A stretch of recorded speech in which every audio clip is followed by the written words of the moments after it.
FanFics. I've got a special thing today because I'm here with multifanficaday. Say hi. Oh, Hey. okay. He preemptively said hi. And we're going to be reading Correspondence by Friendly Uncle. He's a friendly uncle. I don't know him very much. I don't visit him often.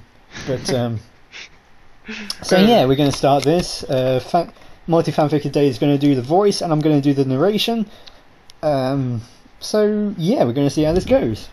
So yeah, take it away. Yeah, and the second video will be over on my channel. The second part. to Yes. this. Yeah. Yeah. Spike? Spike! Where are you? I'm right here, Twilight. What's up? Spike looked up from his lunch as Twilight emerged from her room, looking somewhat frazzled. Oh, there you are. I don't suppose you've seen a big book with a maroon binding anywhere, have you? There's a sparkle pattern stitched to the front. I can't imagine how I misplaced it. It's really distinctive. Oh, yeah. Oh, said Spike, yeah, gulping down another ruby. That's the data compendium you wrote up for Princess Celestia, right? I already sent that to her. Twilight hopped down to the library's ground floor, shaking her head. No, not that one. It has the same cover, but it's another book. I just like that pattern so much I bought a second one to use it for my report. The other one's my, personal log. Personal log? Spike scratched his head while he searched through a pile of books. You mean like a diary? No. Twilight fairly shouted. I mean, no, it's not a diary. It is a research journal I've been keeping since I became Celestia's student. It contains research notes and other extraneous notations that wouldn't be appropriate for a scholarly paper. So, kind of like a diary. I swear by all that is hairy, Spike, I will end you! Here it is. Twilight blinked as Spike held up the large tome. She broke out into a smile and hugged the baby dragon briefly before taking the book from him with a spark of magic from her horn. Yes, that's it. Thanks, Spike. You're a lifesaver. Just doing my job, ma'am. Spike drawled as he sat back down to eat. Is that supposed to say drooled? Maybe. Droll. Twilight chuckled as she flipped through pages with her magic. I'm so glad I finally found this. I've been going crazy all week not being able to write anything down, and now I can finally put all of my thoughts on paper. Spike, this isn't my personal log. This is the research compendium. No, it's not. Spike mumbled around a mouthful of diamonds. I told you. I said that to Princess Celestia last week, just like you asked me to. He stopped chewing, scaly eyebrows suddenly knotting. At least, I sent her a book that looked exactly like that one. A cold chill ran down Spike's spine as he heard Twilight Sparkle coming up slowly behind him. Spike? She asked very quietly. Are you saying that you sent my personal journal, which is very private and intended exclusively for my eyes only, to Princess Celestia? Oh no. Thank goodness. Twilight slumped to the ground in a heap. Well, okay, yeah, that's exactly what I'm saying. Spike, this is no time to be flippant. This is a time for panic. Frothing, screaming, flailing panic. Spike blinked as Twilight galloped galloped a small circle on the floor, practically crying in terror. Twilight, don't you think you're overreacting a little bit? So Princess Celestia read your diary. What's the big deal? It's not like you wrote about how you hate her, or thinks she's a terrible ruler, or that her tale is particularly unflattering. Princess Celestia's tale is poetry in motion, and don't you besmirch her name by saying otherwise. Twilight wailed. Spike stared at her. Twilight pawed the floor nervously. So, it's more like the opposite then?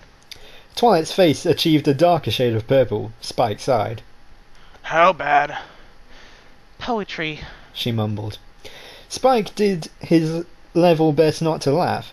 His best wasn't good enough. Twilight glared daggers at the little dragon as he rolled around on the floor, chortling. You know, she said desperately.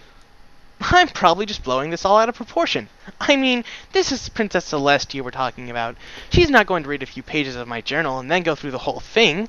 She's going to notice that she hasn't been sent a properly edited report, realize she's looking at something personal, and set it aside to respect my privacy. I'm flipping out over nothing. Unless... Spike said slowly. Twilight felt her stomach, tying itself into a square knot. Unless... What, Spike? What are you unlessing? Okay, this is just a what if, okay? Spike! Suppose I knew you were really anxious to get Princess Celestia's opinion on your research, and I happened to maybe, put a note on what I thought was your research log that said something like, urgent, for Celestia's eyes only, read in entirety at earliest convenience? Twilight's horn began to glow with evil light. Well, that would mean instant death. Spike opened his mouth to beg for his life, but nothing came out but a bulk of green flame. Twilight yelped and hopped out of range as a stream of fire and smoke transformed itself into a paper scroll affixed with Equestria's royal seal. The package fell to the floor with a quiet rustle. Twilight swallowed and backed away from the scroll. Spike rolled his eyes and picked it up, breaking the seal and shaking it open.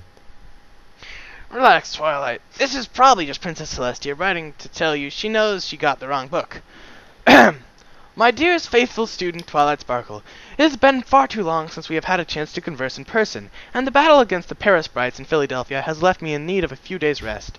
With this in mind, I have decided to come to Ponyville for some much-needed relaxation. I should arrive tomorrow, and please refrain from any festivities.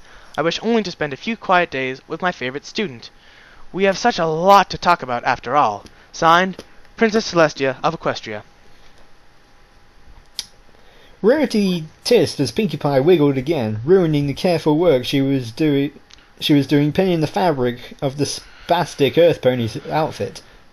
Pinkie, really? I'm trying to go as quickly as possible, but this is precision work. Do try to hold still. I'm sorry. Pinkie sing-songed. But I'm just so excited, because I've never had a custom-made new outfit before. In fact, I don't think I've ever had a new outfit, or really an outfit at all. For that matter, this is really a sort of big deal for me, and I'm ever so grateful, but when I'm very grateful, I get very excited, and then it's hard to hold still because I feel like a great big jello mold, and I'm wiggling around back and forth like my insides are full of chunks of fruit. I think my liver would be grape. I don't know why. Rarity blinked in desperation. She latched onto her part of Pinkie's tirade that made the closest thing to no sense.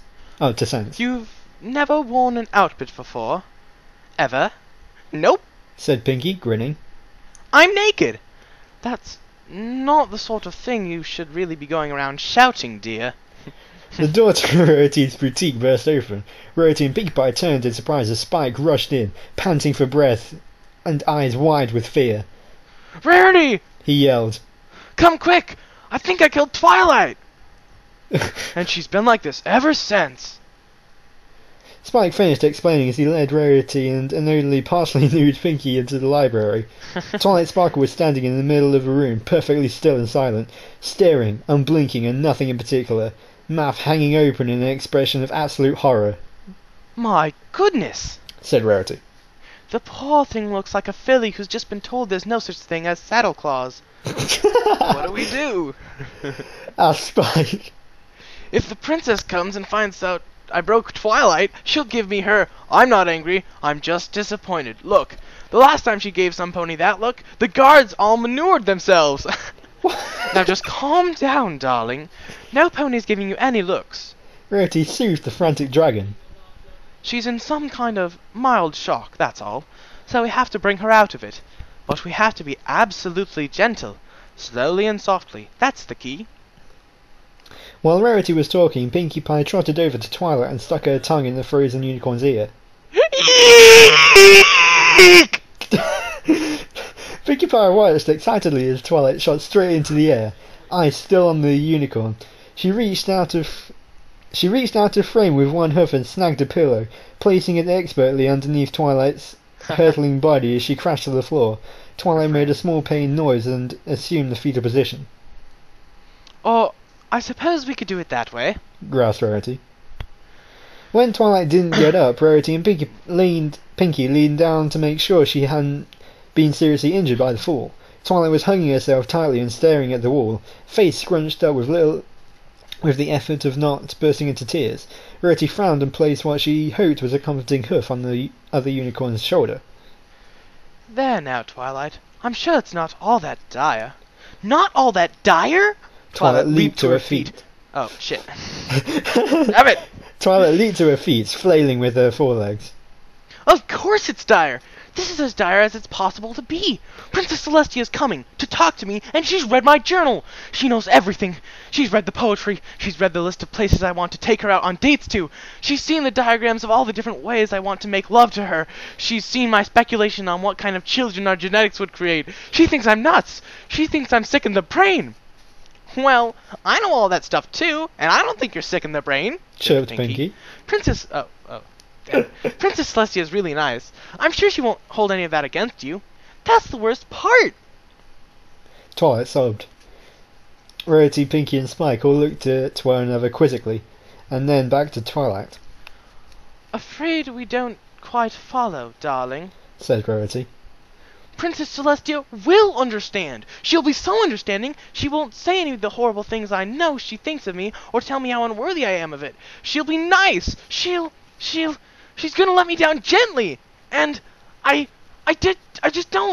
can't.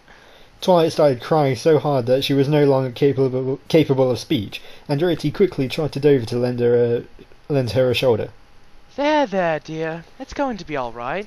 The princess doesn't hate you. I swear she doesn't. It's going to be awkward between you and her for a little while. It always is with unrequited love. But just because she doesn't feel the same way doesn't mean she'll stop liking you at all. You'll talk and she'll tell you how she feels, and you'll establish new boundaries, and you'll come to see. It really isn't quite so bad. And eventually, you'll find some pony else. Why, I remember my first crush. No. Twilight said miserably, shrugging Rarity off. No, I can't do that. I can't stand here and listen to her calmly explaining why we can't ever be together. I'm not that stupid. There's a reason I never told her any of this. I know what's coming. I just can't stand to hear her say it. Inspiration struck. Twilight went from crying to maniac cheer in less than a second. So I won't. If Princess Celestia never talks to me, she'll never be able to let me down gently, and I can pretend this never happened. It's a win-win. But if you never talk to her, then you'll never be able to tell her what you've learned about friendship, said Pinky. And if you never tell her anything else you've learned about friendship, then eventually when the Nightmare Moon life form takes over another host, and teams up with Gilda and Trixie to take over all of Equestria, we have to dust off the elements of harmony and perish bravely to fight back, and then you won't be able to use your magic to absorb all the elements from our broken corpses, and ascend to the God Ponyhood, and take Celestia's place as the Raiser of the Sun, and save all of Ponydom from the creeping darkness that devours the magic of friendship, and that will mean the end of Cupcakes forever! The end of Cupcakes, Twilight! Forever! What I think she's trying to say... Can I just say, that would make an excellent episode for Season 3. Spike interrupted. Is that eventually you're going to have to communicate with the princess some way, and eventually everything that's gone unsaid is going to cause problems. If she's going here to talk to you in person, then you might as well get everything off your chest now. Spike's right, said Rarity, raising a hoof to cut off whatever Pinky was going to add.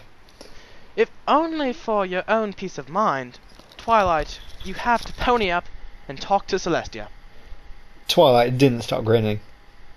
Nope, she said. I don't. I really don't.